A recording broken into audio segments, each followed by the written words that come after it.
ازيكم عاملين ايه؟ قلنا قبل كده ان القلاية الهوائية مش بس بتقلب معلقة زيت واحدة، لا دي كمان ممكن نستخدمها في التحميص. هنستخدم القلاية الهوائية النهاردة في التحميص، تحميص مكسرات، وينفع كمان نحمص فيها عيش، وكل ده بدون زيت وبدون ملح كمان. النهاردة انا هحمص فيها 500 جرام من الكاجو. الكاجو ده ناي مش متحمص قبل كده، ومعايا كمان لوز 500 جرام من اللوز مش متحمص قبل كده. اللوز برضو ناي مش متحمص، انا بشتريهم من السوبر ماركت مش متحمصين. والمكسرات دي هستخدمها في الحلويات، عشان كده هنحمصها بدون زيت وبدون ملح كمان. هنبدأ بتحميص اللوز بدون القشر، بس قبل ما نبدأ ما تنسوش تدعموني باشتراك في القناة وتفعلوا جرس التنبيه عشان يوصل لكم كل جديد. تعالوا نشوف الخطوات مع بعض. اول خطوه هنسلق اللوز عشان نقدر نفصل القشر منه بسهوله. هنجهز ميه مغليه هنفضي فيها اللوز، هنفضل نقلب فيها شويه وهنسيبها على النار 5 دقايق لحد ما تغلي خالص. بعد ما تصفيه من الميه هتحطيه في اي مصفى عندك، مصفى زي دي، هتسيبيه يتهوى لحد ما البخار اللي طالع منه يروح. بعد كده هنعبيه في كيس زي ده عشان ما ينشفش مننا. بعد كده هنجيب فوطه من عندنا وهنحط فيها نص الكميه. اللوز هنا بدأ يتقشر بكل سهولة، تقدري تقشريه واحدة واحدة، بس احنا هنختصر الوقت بالطريقة اللي هقولك عليها دلوقتي. بعد كده هتفردي اللوز بتاعك على الفوطة وتطبقي الفوطة بالشكل ده.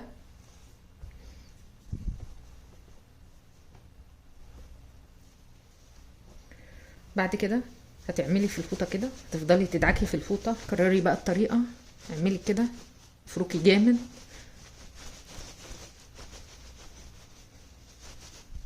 بعد كده بقى هنفتح الفوطة، هتلاقي نص اللوز يتقشر معاكي. هتجيبي مصفى زي دي وتحطي كل اللوز اللي انت عملتيه فيها. بعد كده هتجيبي المصفى دي وتفضلي تهزي فيها شويه كده حلوين. ايه اللي حصل بقى؟ هتلاقي القشر بتاعك ظهر على السطح كده، هتشيليه بكل سهوله. ده القشر اهو، مش بس القشر ده، كمان اللوز اللي اتقشر ظهر معاكي على السطح، هتشيليه بكل سهوله. ده القشر وده اللوز اللي متقشر، هتشيليهم على جنب. الطريقه دي بصراحه وفرت عليا وقت ومجهود كتير، بدل ما كنتي هتقشري واحده واحده، لا في كميه حلوه اتقشرت معاكي. هتكرري خطوه المصفى معاكي لحد ما الكميه اللي معاكي تخلص، وبعد كده هتكملي تاني في خطوه الفوطه وتكملي بنفس الطريقه لحد ما اللوز اللي معاكي يخلص وتقشريه كله. ده كده اللوز بعد ما قشرناه، ودي القشر اللي طلع منه. بعد كده بقى ممكن تقسميه لو انت حابه، تقسميه باستخدام السكينه بالشكل ده لو انت حابه، بالشكل ده اهي، اتقسمت نصين. هتعملي الكميه كلها بالشكل ده لو انت حابه، بس انا بصراحه هحمصه زي ما هو كده توفيرا للوقت. هنبدا في تحميص اللوز، بس الاول هنجففه من الميه الموجوده فيه من السلق. هنستخدم القلاية الهوائية في تجفيف اللوز، بس مش هنظبطه على درجة حرارة عالية. التحمير او التحميص بيكون على درجة حرارة عالية، بس عشان احنا مش هنحمص على طول، احنا هنجفف الاول، هنستخدم درجة حرارة قليلة. هنشغل القلاية، هنستخدم السخان العلوي فقط، مش محتاجين السخان السفلي في حاجة. هنظبط الحرارة على درجة حرارة 2، وفي القلايات غير الديلونجي اللي الواط ليها عالي 1700 واط او اكتر، هنظبط الحرارة على درجة حرارة 100 لمدة 15 دقيقة، وهنفتح القلاية كل 5 دقايق ونقلب. كده خلصنا تجفيف اللوز من المية، استخدمنا درجة حرارة 2 في القلايات غير الديلونجي، مش هنحتاج السخان السفلي في حاجة، هنستخدم على طول السخان العلوي. وظبطنا الوقت على 15 دقيقة، وكل 5 دقايق فتحت وقلبت اللوز. هنفضل سايبين اللوز في القلاية يتنشف على سخونة القلاية نفسها لحد ما يبرد خالص، وبعد كده هنبدأ بقى في تحميصه.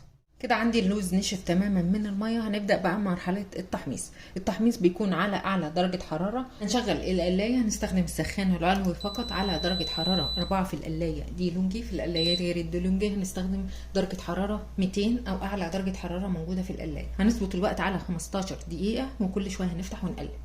كده خلصنا التحميص، ودي النتيجة النهائية اهي. بصراحة شكله حلو جدا، واللون متساوي والتحمير متساوي، بصراحة مفيش احلى من كده. اخد مني اجمالي الوقت 15 دقيقة على درجة حرارة 4. كل 3 دقايق كنت بفتح واقلب عشان يبقى التحمير متساوي واللون متساوي، ودي النتيجة النهائية. هنكمل في تحميص الكاجو. هنستخدم السخان العلوي فقط، مش محتاجين السخان السفلي في حاجة. هنستخدم درجة حرارة 4 في القلاية ديلونجي، وفي القلاية غير الديلونجي درجة حرارة 200. هنظبط الوقت على 10 دقايق، وكل شوية هنفتح ونقلب.